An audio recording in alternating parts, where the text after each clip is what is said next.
Diz uma coisa, pensa comigo rápido aqui. Você consegue imaginar como é que seria o mundo se as pessoas fossem mais céticas? Isso quer dizer o seguinte, se elas não acreditassem com tanta velocidade, se elas não precisassem tanto acreditar em uma verdade, seja lá qual for, a verdade que vem da religião, que vem do guru, que vem do livro de autoajuda, que vem do político, que vem da imprensa, que vem de quem quer que seja, que venha do pai e da mãe, do marido, da mulher, se as pessoas não precisassem tanto acreditar tão rapidamente, tão desesperadamente numa verdade, como é que ia ser o mundo? Se as pessoas aprendessem a pensar um pouco e enxergar o outro não como um inimigo, mas como uma pessoa diferente. Ainda que a gente creia nas mesmas coisas, a gente olha para essas mesmas coisas em perspectivas diferentes. O meu olhar é um, o teu é outro. E ainda que a gente professe a mesma fé, a mesma crença, os mesmos ideais, a mesma ideologia, dá uma olhadinha na história do mundo e aí você vai perceber que, ainda que seja a mesma ideologia, ela é compartilhada a partir de pontos um pouco e às vezes muito diferentes. Isso vai gerando uma série de rupturas, né? E muitas vezes pessoas que partem do mesmo caminho vão se disseminando, se ramificando em outros caminhos. Por exemplo, o cristianismo é um exemplo disso, né? A mensagem que há 2000 e poucos anos veio de um carpinteiro ali na Palestina, que a gente tem pouco conhecimento histórico, foi se redistribuindo ao longo do tempo, ao longo das culturas, ao longo das experiências humanas e uma, uma, uma teia de tantas ideias que hoje nós chamamos, por exemplo, de cristianismo. Isso vale para qualquer ideia. Mas imagine que as pessoas entendessem isso e percebessem que, apesar das ideias que se diferem, das ideologias que vão encontrando ramificações diferentes, existe uma essência, existe um ponto de contato, um ponto em comum que faz com que, por exemplo, gente da esquerda ou da direita, cristãos ou ateus, religiosos ou agnósticos, no fundo, e na grande maioria das vezes, tenham um mesmo ideal. Que é encontrar um ponto de acolhimento na vida, que é encontrar algo que seja justo, equilibrado, pacificado para todos. Claro que tem gente que não quer assim, que não pensa assim, mas talvez a maioria das pessoas, no fundo, ainda que por caminhos antagônicos muitas vezes, esteja procurando isso.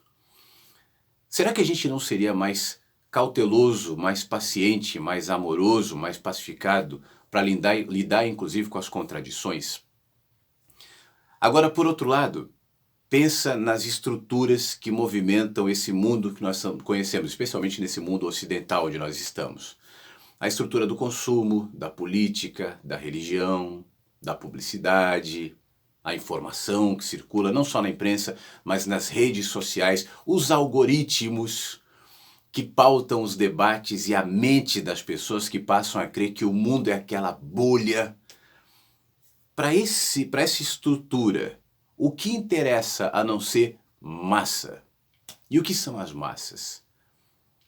Se não rebanhos acríticos e manipuláveis. O que eu estou dizendo aqui é uma utopia. O mundo não vai ser nunca, na minha opinião, um lugar de depuração crítica, de pacificação, não tenho dúvida disso. Mas eu posso olhar para a experiência da humanidade e constatar que em determinados lugares ou em determinadas épocas isso esteve um pouco mais perto. Se é assim, e ao mesmo tempo eu não posso alimentar em mim uma expectativa de que o mundo vai mudar, bom, eu posso pensar que isso pode acontecer em mim e trabalhar para que assim seja. Essa é a minha jurisdição. Não é você, não é o outro, sou eu.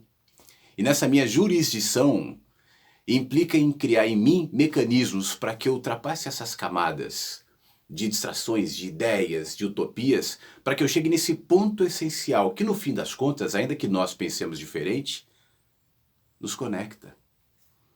Talvez se eu questionasse mais, talvez se eu pensasse um pouco mais, talvez se eu fosse um pouco mais cético, um pouco menos apressado em ter heróis, um pouco mais crítico em relação a mim mesmo em primeiro lugar, eu necessariamente seria mais paciente contigo e talvez a gente criasse um canal de entendimento e de diálogo e de percepção mais depurada da vida. Mas isso não interessa às estruturas que querem que você seja radical, que você pense que sabe a verdade, que você empunhe o dedo contra o outro, porque não importa o argumento das suas brigas. Eu posso estar defendendo o vermelho e você azul, um à esquerda, um à direita, o preto, outro branco, não importa. Quanto mais divididos os indivíduos estiverem, mais fácil manipulá-los.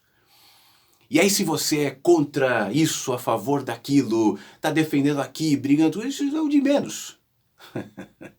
Você está sendo manipulado. Eu não posso mudar o mundo, mas eu posso me colocar nessa zona de reflexão e parar para pensar onde é que eu estou sendo manipulado. Se você conseguir responder essas perguntas e está, viu? Não negue. Todos nós estamos em algum nível sendo manipulados. Se você fizer essa autocrítica e começar a responder onde eu estou sendo manipulado, talvez você se aproxime um pouco dessa percepção que te colocará em direção a si mesmo, a sua essência e naturalmente a sua liberdade. Esse é um movimento de liberdade, liberdade de consciência, liberdade de pensamento, liberdade de duvidar, liberdade de criticar, liberdade de não crer, de ir, de voltar, de mudar de opinião. E se tudo à sua volta contribui para o contrário, se coloque nessa posição de autoquestionamento e de autocrítica. E assim a gente vai começar a ter alguma esperança, tá? Aos pouquinhos eu estou voltando aqui no canal, na rádio, nas redes sociais. Eu me coloquei numa posição deliberada de afastamento, de silêncio. Eu acho que a gente não precisa estar o tempo todo postando conteúdo, ideias, enfim. Isso cansa. Isso nos coloca sempre numa obrigação que impede o silêncio, e eu acho que é necessário ficar quieto, é necessário ter silêncio. Enfim, mas estou de volta aqui e vamos compartilhando ideias na medida em que elas fluírem, tá? Participa aqui, eu quero te estimular a se envolver aqui com o canal, a compartilhar, a se inscrever, enfim, vamos tentar movimentar isso, até para que seja mais estimulante essa troca de ideias. Fique bem.